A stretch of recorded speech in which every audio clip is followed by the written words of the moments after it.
Ao contrário das jazidas da Califórnia, que são paralelas à costa, as de Nevada se espalham aleatoriamente pelo deserto.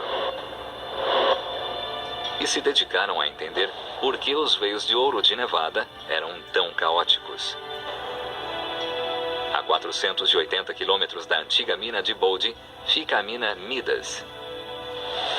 Tão grande que se pode entrar nela com um caminhão. É uma das poucas minas de quartzo e ouro que ainda restam em Nevada, e um paraíso para os geólogos. É maravilhoso que a mina seja subterrânea, porque aqui temos uma imagem tridimensional da geologia. E isso ajuda a saber que pistas procurar. Podem estar na superfície, mas são muito mais nítidas debaixo da terra.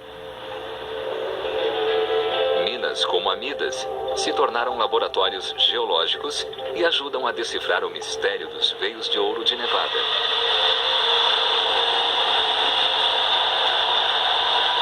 Todos os dias, os mineiros perfuram a parede e instalam explosivos, revelando novas redes de veios de quartzo.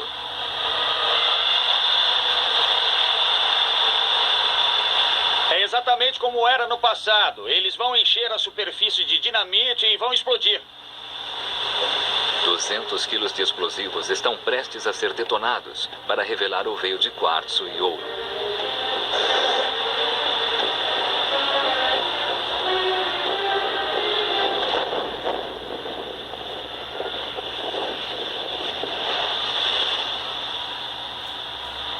Foi fantástico e muito mais seguro do que era feito antigamente.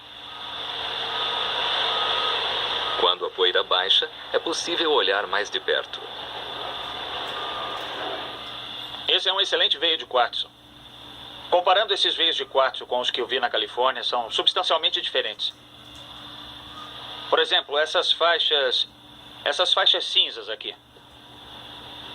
As faixas cinza são o primeiro sinal de que algo muito estranho aconteceu aqui. Nesta amostra aqui, vemos que há muito material cinzento.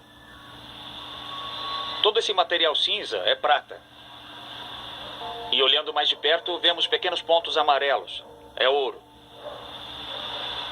A rocha que originou todos esses veios era muito diferente da rocha que produziu os veios da Califórnia. Os veios da Califórnia têm apenas ouro e estes estão cheios de prata. E a pista para saber a fonte do ouro de Nevada está dos dois lados do veio de quartzo. Ao contrário da Califórnia, essas rochas não foram prensadas e nunca estiveram no solo oceânico. A rocha tem origem vulcânica, muito semelhante às do Monte Santa Helena. Então, não foi a formação de montanhas que concentrou ouro e prata nesse veio, mas um processo vulcânico. A mina Midas pode ter sido outrora um gigantesco vulcão? Os geólogos procuraram pistas não dentro da mina, mas diretamente sobre ela. Sobre a mina vemos esses estranhos afloramentos. São planos em cima, como uma mesa. E olhando de perto, vemos finas faixas e camadas. O afloramento é composto de finas camadas de 30 milímetros de espessura. E há milhares empilhadas, como se fosse um baralho. Temos tons marrons, amarelos, brancos e roxos. Entender esses afloramentos vai ajudar a saber por que o ouro é depositado tão perto da superfície nessa mina. Essas rochas em camadas não foram formadas por um vulcão, mas por outro processo vulcânico que ainda pode ser visto hoje em Girlach, noroeste de Nevada. No meio do árido deserto de Black Rock, foi encontrado um misterioso oásis. E emergindo da paisagem, uma fonte de água quente espetacular e multicolorida, uma das mais de 300 em Nevada. Essa estranha maravilha geológica começou a se formar há apenas 45 anos. Processos vulcânicos subterrâneos aqueceram a água sob o solo, que subiu para a superfície e, como uma chaleira, transbordou formando uma camada. Enquanto corria sobre esses terraços, a água depositava minerais em finos lençóis. Como um baralho ou dorso de um livro. Esta pedra que veio de lá tem finas lâminas ou camadas. Pedras como esta e terraços como aquele são encontrados na mina Midas, e isso indica que já foi uma imensa fonte de água quente.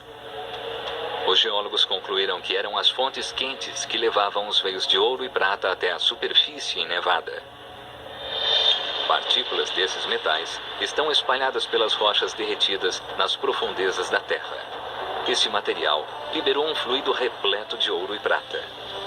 Ao penetrar no solo, a água da chuva chegava às rochas incandescentes no interior da crosta e aqueciam, atingindo quase 500 graus centígrados. Quente e borbulhante, a água começou a subir, absorvendo o misto de ouro e prata no caminho. Ao se aproximar da superfície, a água fervia e deixava acúmulos de prata e grãos de ouro na superfície caótica e fraturada da fonte de água quente.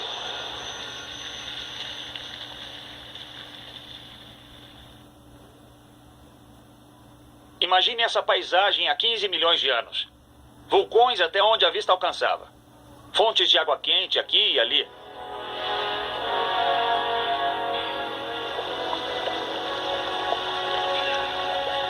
Nesse momento, ouro se formava em fontes quentes do mundo todo. Até Yellowstone tem vestígios de ouro em suas águas.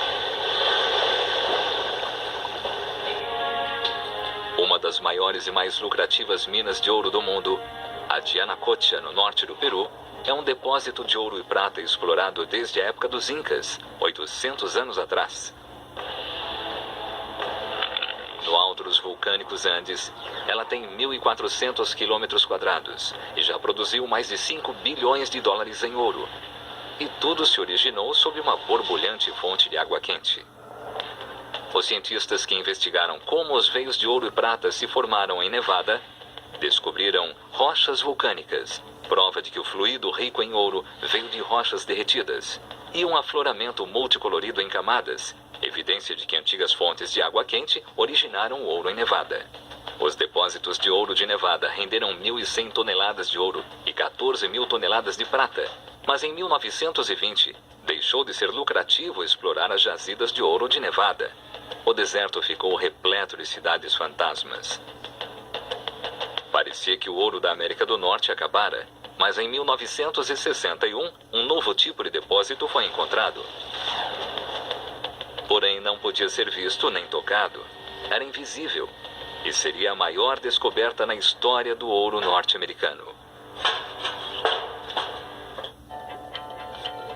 O ouro norte-americano foi concentrado por incríveis forças produzidas pela formação das montanhas da Califórnia e por processos vulcânicos sob as fontes de água quente de Nevada.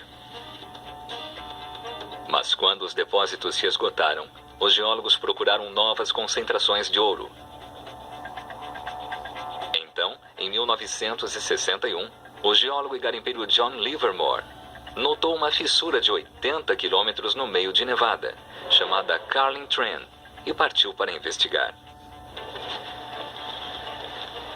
John Livermore veio a esses montes seguindo uma teoria de que depósitos de ouro estariam alinhados diretamente sobre uma profunda rachadura na crosta terrestre. Chegou a afloramentos como este e começou a examiná-los.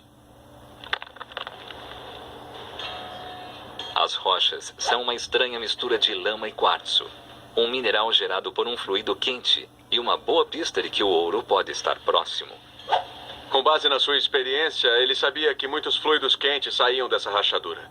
No entanto, ele não viu nenhuma evidência de ouro, nada de quartzo, nenhum ouro visível, mas ele colheu uma amostra da rocha, levou-a para o laboratório para ver se continha ouro. Nos laboratórios, as rochas são esmagadas e aquecidas numa fornalha a até quase 1.000 graus centígrados. E quando a rocha líquida esfria, os minerais começam a se separar. No final desse processo, algo extraordinário aconteceu. Uma rocha de aspecto comum como esta, na verdade, continha 1 grão de ouro, numa concentração 5.000 vezes maior do que costumamos ver na Terra. Não parece muito, mas é isso que eles mineram todos os dias. O palpite de Livermore estava certo. Com 80 quilômetros de comprimento e 8 metros de largura, Carlin Trend é hoje um dos maiores distritos mineradores do mundo. O vasto poço feito pelo homem É tão grande que pode ser visto do espaço. Esse é o poço Betsy Post.